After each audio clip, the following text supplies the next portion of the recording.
بسم اللہ الرحمن الرحیم۔ السلام علی من اتبع الہدیٰ۔ ہدایت کی اتباع کرنے والوں کو راحت دو جہاں قرآن چینل کی طرف سے سلام عرض ہے۔ تمام تعریفیں اس پروردگار کے لیے ہیں جو اپنے بندوں سے چھوٹے تحفے کو بھی پسندیدہ نگاہ سے دیکھتا ہے۔ لاکھوں درود و سلام ہوں محمد و آل محمد پر۔ صاحبان ایمان، سامعین کرام، ہمارے آج کے سبق کا موضوع ہے سورہ بقرہ کی آیت نمبر 200۔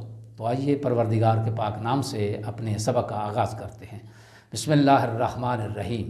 فَإِذَا قَضَيْتُم مَنَاسِكَكُمْ فَاذْكُرُوا اللَّهَ كَذِكْرِكُمْ آبَاءَكُمْ أَوْ أَشَدَّ ذِكْرًا فَمِنَ النَّاسِ مَن يَقُولُ رَبَّنَا آتِنَا فِي الدُّنْيَا وَمَا لَهُ فِي الْآخِرَةِ مِنْ خَلَاقٍ۔ ترجمہ: پھر جب تم حج کے اعمال بجا لا چکو تو اللہ کو اس طرح یاد کرو جس طرح تم اپنے آباء و اجداد کو یاد کیا کرتے ہو، یا اس سے بھی زیادہ۔ پس لوگوں میں کوئی ایسا بھی ہے جو کہتا ہے کہ ہمارے رب ہمیں دنیا ہی میں سب کچھ دے دے، اور ایسے شخص کے لیے آخرت میں کوئی حصہ نہیں ہے۔ تفسیر: دور جاہلیت میں عرب اعمال حج سے فراغت کے بعد جلسے منعقد کرتے، ایک دوسرے پر فخر و مباحثت کرتے اور آباء و اجداد کے کارنامے بیان کرتے تھے۔ اس آیت میں جاہلانہ رسوم ختم کر کے اپنے آباء و اجداد کے ذکر کی طرح ذکر خدا کا حکم دے دیا گیا ہے۔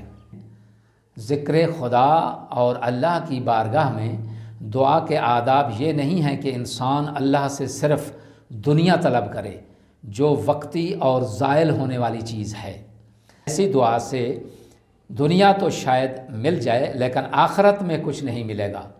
لہٰذا حج جیسی عظیم عبادت کے دوران اور اس کے بعد اللہ سے فقط دنیاوی آرزوؤں کی تکمیل کے لیے نہیں بلکہ اپنی اخروی زندگی کے لیے بھی کچھ مانگنا چاہیے۔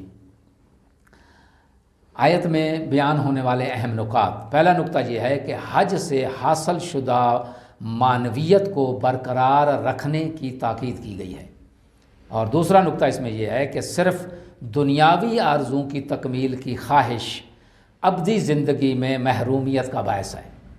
دعا ہے کہ خداوند عالم ہماری معنویت کو بلند کرے اور دنیا کی بجائے ہمیں آخرت کو ترجیح دینے کی توفیق عطا فرمائے۔